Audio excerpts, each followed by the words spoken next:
হয়ে গেছে আমার তরকারিগুলো। আসসালামু আলাইকুম, সবাই কেমন আছেন? আশা করি ভালো আছেন। আলহামদুলিল্লাহ আমি ভালো আছি। আজকে বেগুন দিয়ে রান্না করবো। দেখুন বেগুনগুলো ভেজে রেখেছি, ডিমগুলো ভেজে রেখেছি। চলুন পুরো রেসিপিটা দেখতে থাকি। দিয়ে দেবো সরষের তেল, দিয়ে দেবো পেঁয়াজ,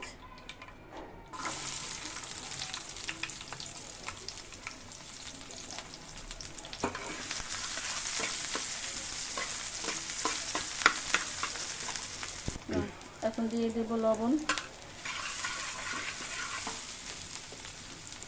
অল্প মরিচ,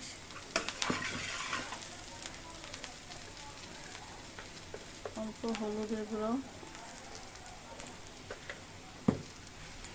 একটু পানি দেব,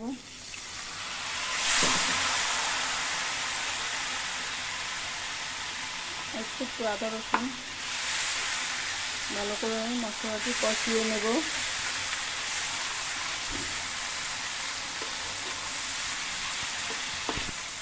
এখন তাতে একটু পানি দেব,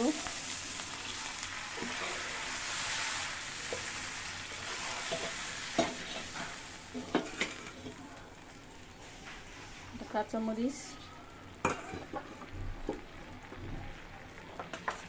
ভেজে রাখা বেগুনগুলো দিয়ে দেব।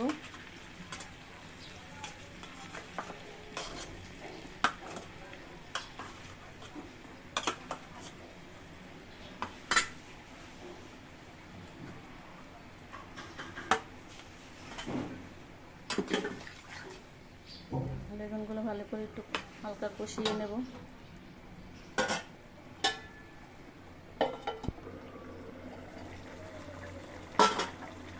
এখন ডিমগুলো দিয়ে দেব।